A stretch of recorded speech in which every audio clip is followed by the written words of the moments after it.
আসসালামু আলাইকুম ওয়া রাহমাতুল্লাহি ওয়া বারাকাতুহু।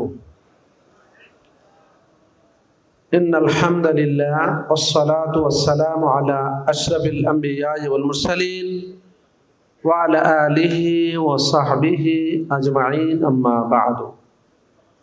ফাআউযু বিল্লাহি মিনাশ শাইতানির রাজীম। বিসমিল্লাহির রহমানির রহিম।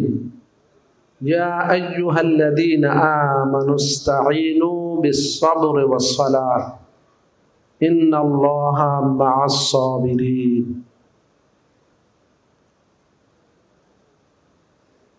জমিয়তে সুববানে আহলে হাদিস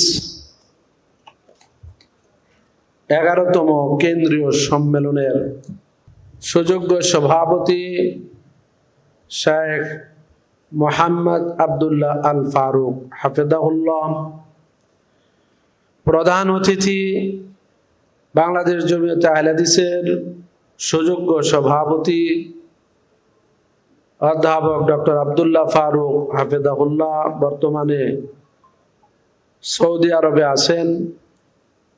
হয়তো তিনি আপনাদের উদ্দেশ্যে অনলাইনে বক্তব্য পেশ করবেন। ইতিমধ্যে বক্তব্য দিয়ে চলে গেছেন অনেক মেহমান, তাদের মধ্যে আলহাজ এম এ সবুর এবং অ্যাডভোকেট মোহাম্মদ শামসুর রহমান শিমুল বিশ্বাস। আরও বক্তব্য রেখেছেন প্রাজ্ঞ, অভিজ্ঞ, দক্ষ ইসলামিক স্কলারগণ। আমার পরও বক্তব্য রাখবেন, জ্ঞানগর্ভ আলোচনা উপস্থাপন করবেন বিজ্ঞ, অভিজ্ঞ ইসলামিক চিন্তাবিদগণ। উপস্থিত সুধী মণ্ডলী, সুববানে আহলে হাদিসের কেন্দ্রীয় সম্মেলন 11তম সম্মেলন, ইতিপূর্বে 10টি সম্মেলন অনুষ্ঠিত হয়ে গেছে। আপনারা জানেন জমিয়তে সুববানে আহলে হাদিসের ইতিহাস এবং ঐতিহ্য রয়েছে। দুঃখজনক হলেও সত্য, 1978 সালে যুব সংঘ নামে যুবকদের সংগঠন প্রতিষ্ঠা লাভ করেছিল। তারপরে 1989 সালে তৎকালীন বিশিষ্ট শিক্ষাবিদ, জাতীয় বিশ্ববিদ্যালয়ের সাবেক উপাচার্য, বাংলাদেশের অন্যতম ইসলামিক স্কলার, জামিয়াতে আহলে হাদিসের দীর্ঘ 43 বছরের একাধারে সভাপতি প্রফেসর ডক্টর আল্লামা মোহাম্মদ আব্দুল বারী স্যার 1989 সালে ঐতিহ্যবাহী ঢাকার বংশালের বড় মসজিদে সারা দিন ব্যাপী অনুষ্ঠানে এই সুববানে আহলে হাদিস গঠন করা হয়েছিল। সুতরাং আজকে 36টি বছর হাঁটি হাঁটি পা পা করে এ অবস্থায় পৌঁছেছে। এমনও দিন ছিল এ ধরনের বড় কনভেনশনে সম্মেলন করার সুযোগ ছিল না, শুধু মসজিদে বিভিন্ন হলে অনুষ্ঠান হতো। আজকে সেই জমিয়তে সুববানে আহলে হাদিস তার গতিশীল তৎপরতায় আল্লাহ রাব্বুল আলামিনের অশেষ মেহেরবানিতে বছরে এরকম 2-3টি প্রোগ্রাম, 4-5টি প্রোগ্রাম ঢাকার এই শহর সহ বিভিন্ন বিভাগীয় শহরে এ ধরনের অনুষ্ঠান করে আসছে। আমরা বা জোহর নতুন নেতৃত্ব দেখতে পাবো ইনশাআল্লাহ। আমরা চাই বাংলাদেশের প্রত্যন্ত অঞ্চলে, বিশেষ করে বিশ্ববিদ্যালয়, সরকারি এবং বেসরকারি মাদ্রাসা সমূহে, সরকারি এবং বেসরকারি এবং কাউমি মাদ্রাসা এবং অন্যান্য মাদ্রাসা, সকল মাদ্রাসায় জমিয়তে সুববানে আহলে হাদিসের সংগঠন থাকা একান্ত জরুরি এবং সময়ের দাবি। আমরা আশা করব আপনারা জানেন, নতুন করে বলার অপেক্ষা রাখে না।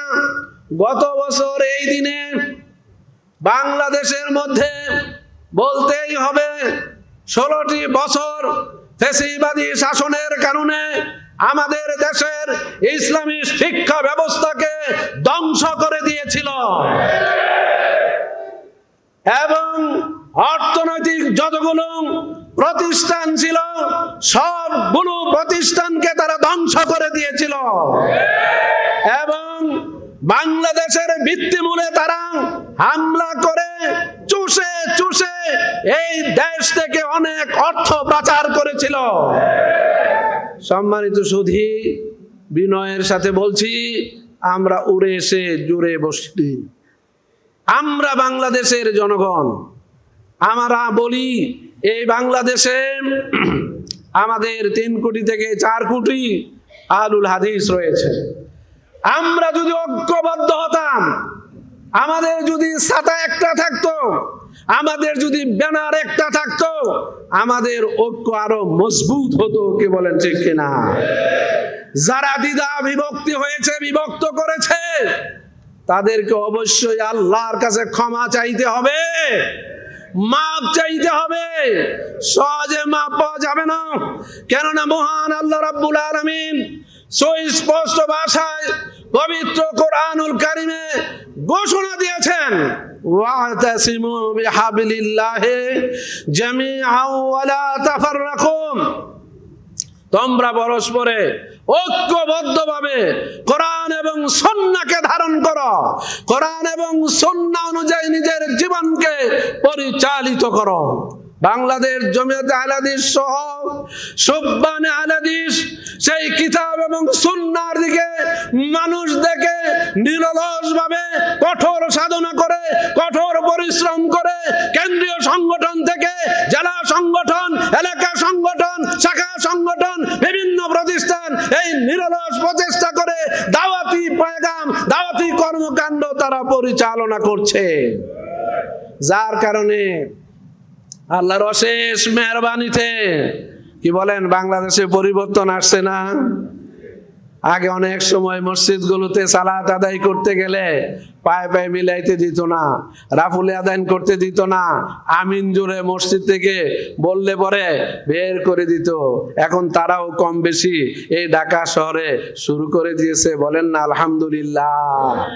সম্মানিত সুধীবৃন্দ, এখানে বসে চুপ করে থাকলে হবে না। আমি এই যুবকদেরকে, সুবহানদেরকে আমি বলতে চাই, আমল আখলাকে উত্তম হতে হবে, চরিত্রে মাধুর্যে উত্তম হতে হবে, ক্যারেক্টারে উত্তম হতে হবে।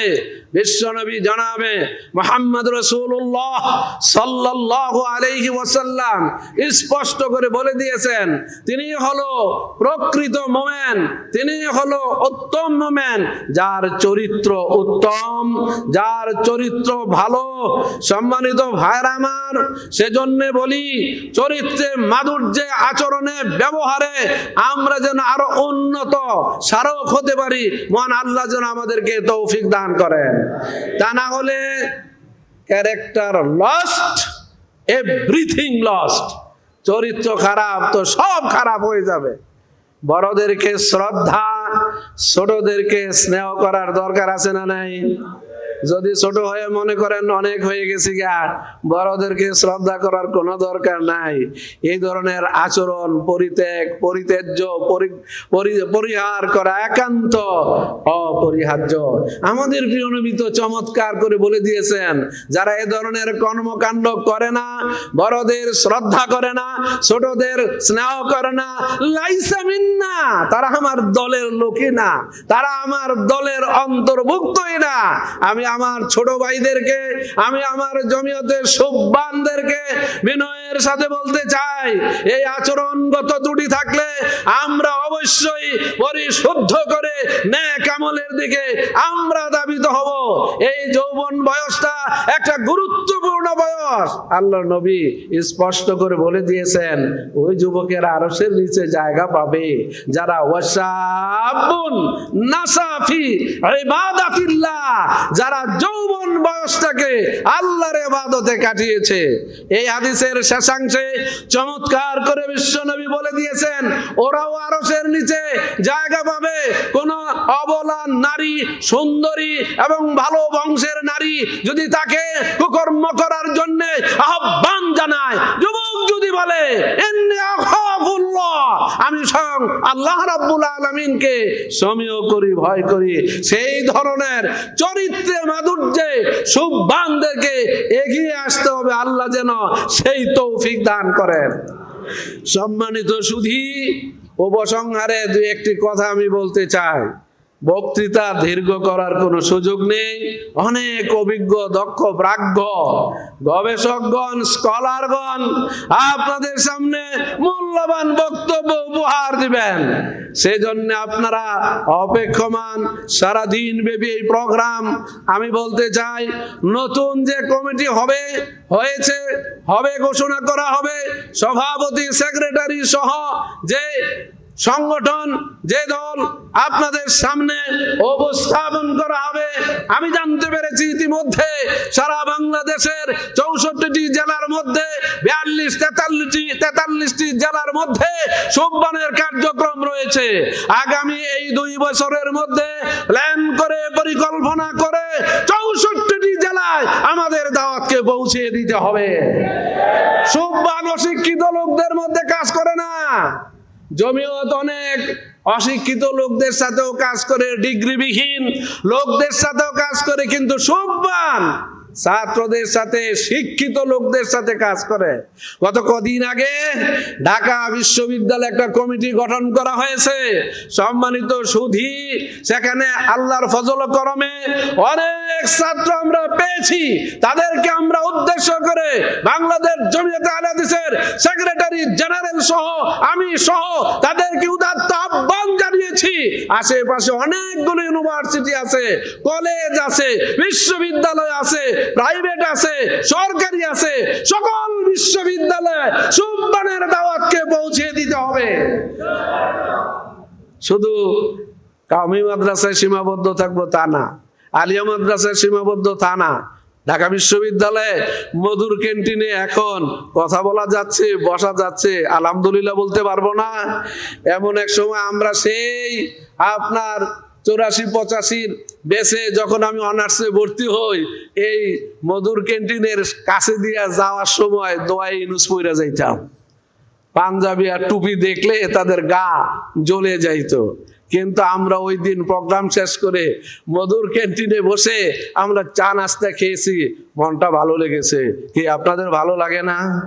এই যে পরিবর্তন এসেছে গত বছর, এই 2024 সালে বাংলাদেশের ছাত্র সমাজ, যুব সমাজ, শিক্ষক সমাজ, মেহনতি মানুষ, চাকরিজীবী সবাই কিন্তু উৎফুল্ল হয়েছে। নিঃসন্দেহে একটা পরিবর্তন হয়েছে, একটা মানুষের মুখ খুলে গেছে। আমরা মুক্ত বাতাসে, মুক্ত মনে কথা বলতে পারছি, আমরা স্বাধীনতা পেয়েছি। এজন্য আল্লাহর শুকরিয়া আদায় করি, জোরে সোরে পড়ি আলহামদুলিল্লাহ। পরিশেষে বলতে চাই, আমরা অনেক পরিবর্তন দেখেছি, এই বাংলাদেশেও পরিবর্তন দেখেছি। দেখেন নাই সেই 1952 সাল, 1962 সাল, 1965 সাল, 1969 সাল, 1990 সাল, তারপরে 2024 সাল। এখন আরেকটা পরিবর্তনের দরকার আছে না নাই? সেই পরিবর্তন হবে, কিতাব ও সুন্নাহর দেশ হবে বাংলাদেশ, ইসলামের দেশ হবে বাংলাদেশ, সুবহানের দেশ হবে বাংলাদেশ। আরে কোরআন সুন্নাহর হলেই তো সুবহানের হবে, বেজাল যেন না হয়। এই জন্য আল্লাহর কাছে আমাদের নিবেদন থাকবে, কিতাব এবং সুন্নাহর, অর্থাৎ সহিহ সুন্নাহর ভিত্তিতে এই দেশটা পরিচালিত হোক। জালেম থাকবে না, জুলুম থাকবে না, চুরি থাকবে না, ডাকাতি থাকবে না, হাইজাকি থাকবে না। দেশটা একটা শান্তির নীড়ে পরিণত হবে। হে আল্লাহ, তুমি সেই তৌফিক এই গোটা 18 কোটি মানুষের ভাগ্যে লিপিবদ্ধ করে দাও। এই বলে আমি সবাইকে ধন্যবাদ জানিয়ে, নতুন কমিটি যে আসছে তাদেরকে অভিনন্দন জানিয়ে, আপনাদের সবাইকে মোবারকবাদ জানিয়ে, আগামী দিনের শুভ কামনা করে আমি আমার সংক্ষিপ্ত বক্তৃতার এখানে উপসংহার টানছি। আকুলু কাউলি হাদা আস্তাগফিরুল্লাহ লি ওয়া লাকুম ওয়া লিসাইরিল মুসলিমিন। আসসালামু আলাইকুম ওয়া রাহমাতুল্লাহি ওয়া বারাকাতুহু।